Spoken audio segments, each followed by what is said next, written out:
Hello and welcome to another episode of Cheeky Scientist News. I'm Isaiah and we're going to jump into an article entitled How to Use Data to Optimize Your Job Search. So what are the conversion rates you should be seeing for your outbound messages on LinkedIn? How often should an employer reply back to you in terms of uploading your resume? This article by Leslie Stevens Huffman that's just out talks about this. So when it comes to sending cold messages on LinkedIn, you should have a 50% response rate.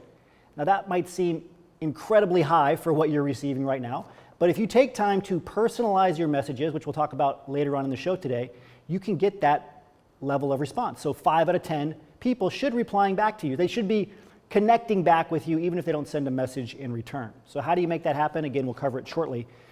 In terms of inbound outreach, so this is when you are networking with somebody for a job to get hired, okay? So you didn't just upload your resume, you also reached out to people who are working at the company. You've attacked it from those two different angles. You should have a response a bit higher than that, quite a bit higher, 90%. So if you're reaching out to people at the company, that doesn't mean you're going to get hired, doesn't mean you're going to get an interview. That's the response rate you'll have if you reach out to multiple people at a company as well as uploading your resume. That's what the data shows in this article. On top of this, interview conversion rates. Now, it's important not to get these conversion rates confused. Okay, so actually getting an interview, right? The conversion rate should be between 10 and 25% for that first interview in terms of the resumes that you upload. So if you upload 10 resumes, right, you'll want to get 1 to maybe 2.5 of those back. Upload 100, you want to get 10 back, 25 back. Now, for many of you, if you're uploading similar resumes, very similar resumes, even if you're doing slight targeting and you're sending many of those out, hundreds, and you're not hearing back, your number is going to be much less than that. So what's the problem? The problem is with the quality of your resume. So there's always two parts to the job search game, okay? Quantity and quality. You have to have a high enough number of jobs you've applied to. Let's say last week you applied to 4 jobs. You didn't get hired. Okay, that's a quantity problem. But if you applied to 40, if you applied to 100, that's a quantity problem. Usually it's both. So these conversion rates will get you started. Final one, offer conversion rate, 50% of jobs that you are interviewing for at the last stage interview, you should get a job offer for. So just 50%, less than you might think. Now, when it comes to sending messages, what do you want those messages to look like and why should you do it? What's the rationale? There's a great article by Will Allred that just came out, and it says, don't count on AI to help you in your job search. A lot of us are looking for the hack, right? We want to click the easy apply button. That's what this article talks about, is why you shouldn't count on that. But the tried and true cold message, what most of us hate to do, is the best way for getting a response. And what I like about this article is it has a specific structure for that cold email or that cold message, what should be in it. I'm going to tell you that in just a minute. It says, so far this year, U.S. companies have announced plans to cut 460,000 jobs. That's a lot, right? So the quote-unquote spray and pray method does not work anymore. Instead, what the data shows is that sending out individualized cold emails, cold LinkedIn messages is your best chance for finding out if the job's even available in the first place and then getting through to an employer or an employee who can help you get hired. Right, so it has 6 key points. Confirm the job is still open. Jump right in. If you're talking to a decision maker, a hiring manager, say, are you still hiring for XYZ positions? Don't fumble through niceties at the beginning. You want to be direct when it's a decision maker. Give context to show you've researched the company. Talk about what's going on at the company. Talk about the position. Talk about anything that you know that's happening in the market. Just show a little bit of understanding that this message is specific for them. You understand their company. Emphasize your strengths right away. Address your weaknesses, that's 3 and 4 respectively. Mitigate the risk. So going back to address your weaknesses. If you don't have industry experience, say that. You can say that right away. Mitigate the risk. Show you're working on the weakness, right? So say you don't have industry experience, but you have a high-level degree perhaps, or you have these transferable skills. And then tentatively close. Confirm they're actively hiring. If the role is still open and you think it's a good fit, please check out my portfolio, my resume here. The cold email. Now I want to talk a little bit about some of these hacks that a lot of us think are going to save us time. One of these hacks is in this article by Danielle Abril that just came out in the Washington Post about taking white text from the job, so taking the job posting, putting it into white text to hide the fact that the entire job posting is on your resume and sticking it on the back end of your resume. The problem with this is, and it lays this out in this article, and this is why you don't hear people recommending this much anymore, is because in the ATS system, it doesn't record the color of the text on the page. So when the employer, if they do look at it, they're going to see the text of your resume, and then they're going to see the text, even if it's white, afterwards of the job posting. That hack doesn't work. Make sure you're not doing it. So I want to stay on AI for a bit. We've been talking a lot about generative AI, ChatGPT as an example. So how can you use this to get hired? Well, first you want to decide on the task to automate. A lot of people don't even decide what they want to do. They say, okay, I want you to write my resume. You want to chunk it down into something smaller, right? A good prompt is write a resume work experience section that includes these job titles and these dates. So it has some very specific prompts in this article. I think it's worth checking out. Another one that it has is for interviewing. It says, in terms of an interview, it says, pretend you're an interviewer at this company for this job title. What are 3 questions you would ask me? What are 3 more questions? And so on. So this is an area where I think ChatGPT and some of the other AI is very helpful, asking them for interview questions for a particular industry or for a particular job.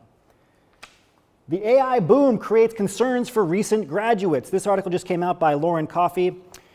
52% of recent graduates question their preparedness. 46% feel threatened by new technology. Okay, not threatened like you can't understand it, but it's going to take away a lot of the jobs that are out there that might be more entry level. And this goes on, and this is a survey of 1,000 people getting their higher education degrees. And 1,000 employers. So while 55% of recent graduates said AI could never replace their job, 57% of employers said entry-level jobs or even entire teams could be replaced by AI. So there's a disconnect there. A lot of us getting out with our higher education degrees think, okay, well, this stuff's irreplaceable. I'm not going to have to adjust my job search at all. I'm not going to have to talk about different skills or change the language that I'm using for a job. But the employers themselves are saying at a very high rate, more than half, entire teams. This is going to be very disruptive. I mean, if you think about the content industry, the programming, right, the web development industry, lots of industries are already being disrupted. So you need to understand that you want to be the person who understands AI. And that takes me to the next article. AI skills job postings jump 450%. That's the verbatim title of the article. Here's what companies want, right? So companies are looking for you to have generative AI skills, even if it's just experience using ChatGPT, experience using Bard, Coral. There's lots of different AI systems out there now. This has gone up from 450% last year because, right, there was this tipping point in terms of everybody understanding what ChatGPT is, the rise of AI, and generative AI overall. A senior economist in the article is quoted as saying that the share of job postings mentioning GPT or ChatGPT on LinkedIn has increased 599% from May 2022 until now. Okay, so what are some of these skills that you could be gaining? What are some of these AI platforms that you could learn how to use, and you could put that in your skills section on your resume? That's what I want you to be thinking about. I want to move past AI to talk about your cover letter. This is something that we need to discuss because the way that cover letters are used now is much different than it was, let's say, 10 years ago. Your cover letter is a narrative of why you fit at the company. You have to show them some business acumen. You got to show them some understanding of what they do. Showing is the key. This is a great article by Allison Green that says how to write a cover letter that will get you a job. Very simple title, very straightforward article. First, understand the point of the cover letter. That's the rationale that I just explained. This needs to not just be regurgitated, your resume regurgitated. You got to tell them who you are, why you want the job, why you're a good fit in the culture, who's somebody you talked to at the company already. Provide context to your resume. That's the point of it. Right? It says, number 2, whatever you do, don't summarize your resume, as I mentioned. Number 3, you don't need a creative opening line. Okay? Very simply, you can say, I'm writing to apply for X position. I'd love to be considered for this position. I'm interested in this position. I know I'd be a good fit for this position. And then mention somebody you've talked to at the company, even if you just had a couple of back and forth messages. Even if you just connected with somebody at the company, they never talked back to you, just say, hey, I recently connected with so-and-so at your organization on LinkedIn, took a deep dive into your company, found out I'd be a great fit for ABC role. There's some other pointers here too. If there's anything unusual about your candidacy or confusing about it, address it in the letter. Keep the tone warm and conversational. One thing I do not agree with is it says you do not need to hunt down the hiring manager's name. Now, I think you should take a look at the company's employees on LinkedIn, see who might be a hiring manager and address it to hiring manager, Jane Doe, and team. So you don't have to find the exact right person. You can say a person's name and the team overall in case that person doesn't get the resume. Okay? Moving on to networking. 2 great articles here on networking. 5 tips to take the anxiety out of networking from a VP of growth. What I wanted to mention in this article that I was very surprised to see, and I completely agree with it, is it says, be a lone wolf. This is the article. It says, be a lone wolf. Why is that important? A lot of us go to networking events and we want to bring somebody with us to make us feel better. And we stay there with the same 3 people we know, or 3 people that we came with that we already know, and we end up talking to them, and then nobody comes to greet us. You want to go to networking events without anybody that you know, right? You want to force yourself to go up and talk to other people. And just by being alone, it actually invites other people to come up and talk to you. It's a great article. I would take a look at it. It does talk about wearing what other people are not wearing, either be the best dressed, the most overdressed person there, or the most underdressed person there. This, and it quotes some studies, has shown that people are more likely to come up and talk to you in either of those cases because you stand out. Remember, the goal of networking is you want to connect, but you also want to stand out.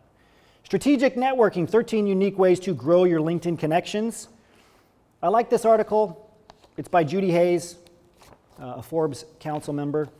And I recommend taking a look at it. It's just a listicle, and it goes start with your profile, tap into the alumni feature, initiate warm introductions. If you're not using your alumni feature, even if you have 1 institution behind you, let alone 2 or 3 if you have an advanced degree, you are missing out, right? Study after study shows that alumni, people that have gone to the same university as you, even 20 years ago, that are in higher level positions, are very likely to give you a referral compared to anybody else, especially after cold reach out. Read trade association and top industry leader lists. Right? Make sure that you're maybe looking at, if you want to get hired in the biotech industry as an example, Fierce Biotech. Right? There's other platforms as well. Find out what those are for the sector you want to get into and start reading them so you understand what's going on, the mergers and acquisitions, the restructurings, anything else that might be mentioned on a earnings call for a publicly traded company. Engage with speakers from the industry, reach out strategically to authors on LinkedIn. I love that strategy. If you find an article you like on LinkedIn, go find them first. Reach out to the person who wrote it. Send them a direct message. They're very likely to get back to you and very likely to connect with you. A lot of them are trying to build up their connections as well, and then you'll be able to gain further connections in terms of secondary and tertiary connections. Okay, so there's a couple of things that are trending right now. One of them, of course, is quantum computing. There's a great article in the Future of Work that just came out. Here's what quantum computing is and how it's going to impact the future of work, according to a software engineer. If you don't know what quantum computing is, okay, so traditional computers rely on a series of mathematical equations that use electrical impulses to encode information in a binary system of 1s and 0s. Think of the movie The Matrix, right? The 1s and the 0s coming down. Okay, unlike traditional computing, quantum computing relies on the principles of quantum theory, which address principles of matter and energy on an atomic and subatomic scale. With quantum computing, equations are no longer limited to 1s and 0s, but instead can transmit information in which particles exist in both states, the 1 and the 0 at the same time. Okay, so it measures electrons and photons. These subatomic particles are known as quantum bits or qubits. The more qubits that are used in the computational exercise, the more exponentially powerful the scope of the computation can be. This is a rapidly growing field in many industries, not just tech, in the pharmaceutical industry as well. So if you can gain a basic understanding of quantum computing, you don't have to be an engineer, right? You can be on the forefront in terms of your job candidacy, just like mentioning AI skills, even basic ones. Even if I have an understanding of this, at least if you have a background, of course, in engineering, this is an area that you're likely already aware of, and it's expected to expand quite a bit. In fact, there's a statistic in the article that talks about how much venture capital has been investing into this, and the number is not small. Okay, it's up by 500% since 2015 in terms of venture capital investments in quantum computing. This is an article from Business Insider. Job seekers are still intrigued by the tech industry even after layoffs and the threat to AI. So the Bureau of Labor Statistics has shown that jobs are increasing now in tech. So they took a nosedive at the start of the year, but they are increasing. That's the main reason I pulled this article. If you're interested in getting hired in tech, now is the time. It's back on the upswing. Last thing I want to talk about, Gen Z lost so many soft skills over the last couple of years that employers are providing socialization classes. Soft skills and skills overall are being pushed right now by LinkedIn, by IBM, right? In this article by Deloitte, the management consulting industry. If you can show that you have think about this. They lost so many soft skills, they're providing socialization classes. So what are in those classes? Presentation skills, public speaking skills, working with other people face to face, skills like teamwork. Okay, these are not skills that are new, that haven't been around for decades. They've been around for a very long time, but people aren't as used to talking in person anymore. There's more and more companies requiring people to go back to the offices. You can get ahead in the job market with these soft skills, or transferable skills as we refer to them. Take the skills that the employer wants to see on the job posting, not just the niche skills, but the transferable skills as well. Communicate them on your resume, your cover letter. When you do some cold reach out, make sure you mention those as a strength as well. This takes us to the end of today's news show. Stay current, stay competitive in today's job market, and we'll see you next time. Thanks.